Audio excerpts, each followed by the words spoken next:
Bonjour Didier Cousin, vous êtes directeur du channel de Lucibel. On va parler aujourd'hui de la création du channel IT de Lucibel pour le LiFi, mais avant ça, est-ce que vous pouvez déjà nous représenter Lucibel, qui historiquement n'était pas une société IT?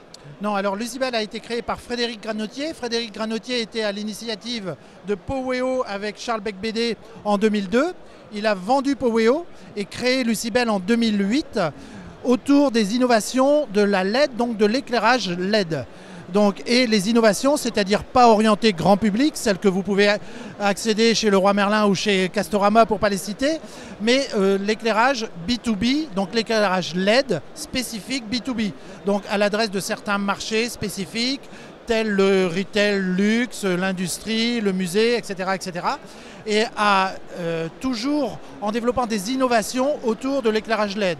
Donc on développe maintenant l'éclairage circadien, on développe les possibilités de luminothérapie autour de l'éclairage LED et le LiFi qui est la dernière technologie donc innovante grâce à l'utilisation de la LED qui scintille en quelque sorte. C'est la capacité qu'a une LED à scintiller et donc à véhiculer en morse optique de l'information. Alors donc du coup ce produit LiFi qui est ici, oui. Il consiste en quoi exactement? Donc en fait c'est la combinaison d'un point lumineux, donc d'un éclairage LED classique et d'un point d'accès réseau. Donc vous voyez ici l'aspect point d'accès réseau avec son port RJ45 justement pour le connecter au réseau de n'importe quel client. Aujourd'hui 2 câbles, demain une alimentation en PoE pour l'intégrer complètement dans le réseau d'un client.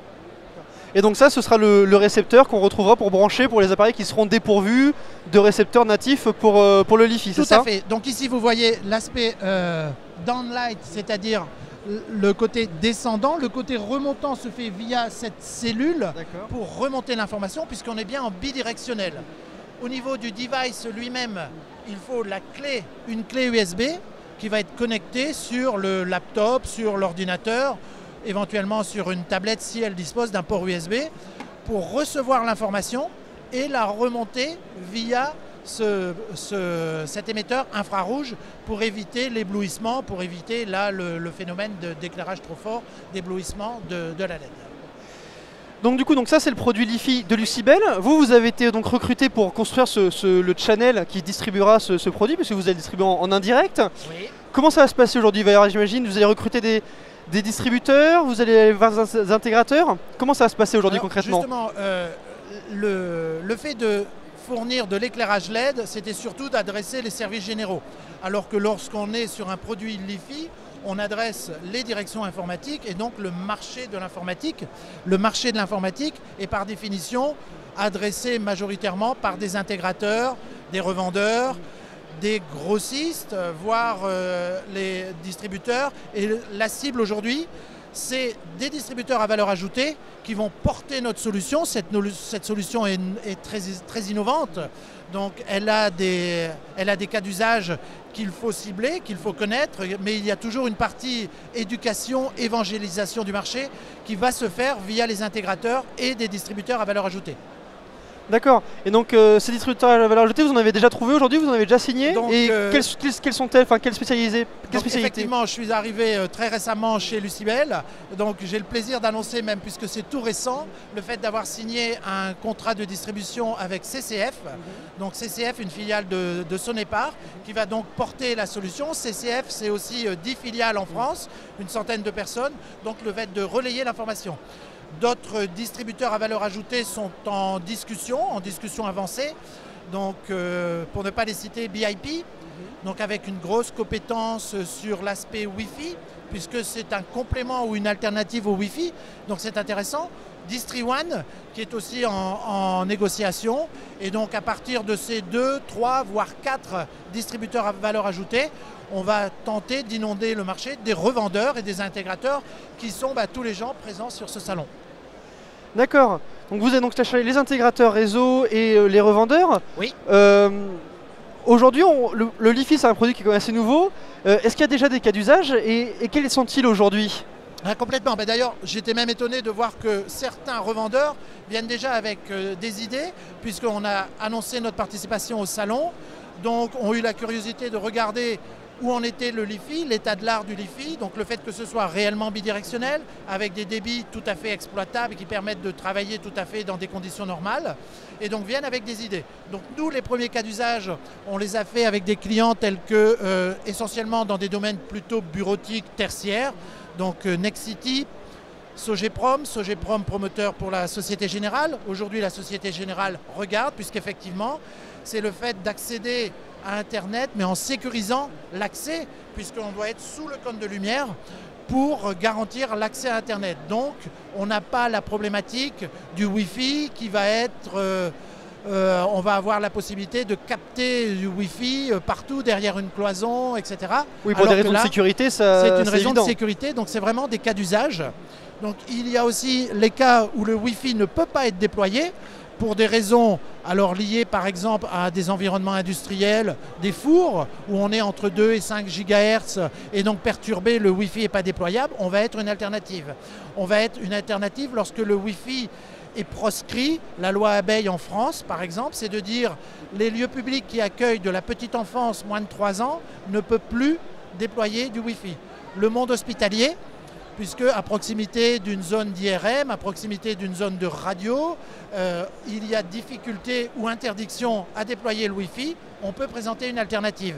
Le fait d'intégrer, par exemple, cette clé pourrait être intégrée dans une tablette métier, assez facilement, comme un add-on sur une tablette métier, ou dans le pupitre ou le chariot d'une infirmière dans un milieu hospitalier, sont les usages que l'on voit maintenant. Dans le domaine de la défense, un grand intérêt sur tous les acteurs de la défense où l'accès à l'information est extrêmement critique. D'accord, donc il y a des cas d'usage. Il y a quand même, j'imagine, encore un travail d'évangélisation qui doit être fait. Ça, vous allez le faire à travers qui? Ça va être vos distributeurs à valeur ajoutée, justement, qui vont mener ce travail d'évangélisation? Vous, vos revendeurs, comment est-ce que vous le voyez aujourd'hui, ce travail d'évangélisation? On a besoin justement d'avoir un travail, on va travailler main dans la main avec les distributeurs à valeur ajoutée, puisque je discutais avec CCF, je discute avec BIP, je discute avec DistriOne, qui disent on va porter la solution avec vous. On leur amène aussi bien sûr une compétence avant-vente, puisqu'il faut que l'on puisse nous amener la technicité, la technologie, pouvoir en faire bénéficier le plus grand nombre. Et derrière, effectivement, de travailler pour que les revendeurs, cette fois, puissent inonder le marché, alors localement, puisque je pense que les usages vont se banaliser une fois que cette solution va se banaliser par elle-même, puisque l'I3E a déjà constitué son groupe de travail pour normer ou normaliser la solution en 802.11x, donc demain. La clé, la norme. La clé demain va réduire en dimension, les prix vont diminuer et donc là on aura un accès au marché beaucoup plus large et je pense que l'important ce sera que les revendeurs soient prêts et bien sûr les grossistes et peut-être que là les distributeurs à valeur ajoutée et je pense que demain les vrais grossistes s'y intéresseront probablement lorsqu'on attaquera le grand public. Et ça c'est prévu d'ici 3 ans, la normalisation d'ici 18 mois pardon, et toucher le grand public en 2020. D'accord. Et alors justement, vous parlez d'inonder le marché. Vous avez chiffré aujourd'hui combien d'intégrateurs, combien de revendeurs vous voulez sur le marché français et quel volume il représente aussi ce marché français? Alors aujourd'hui, on a vendu plusieurs centaines de points, pas loin du millier de clés. Donc c'est de dire, on veut accéder à un maximum de revendeurs. Les distributeurs à valeur ajoutée vont nous y aider. Donc on peut viser 400-500 revendeurs. Donc si on voit la clientèle de CCF, la clientèle de BIP, la clientèle de DistriOne seront forcément notre cible privilégiée.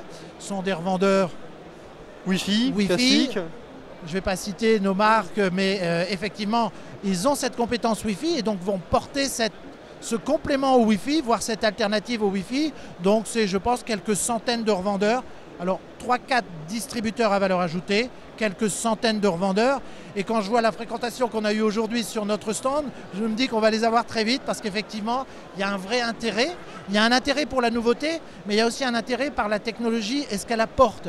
Parce qu'elle apporte un plus. Et cette sécurisation, la cybersécurité, la sécurité, c'est une vraie problématique aujourd'hui. Et je pense qu'on amène un argument et on amène une solution complémentaire.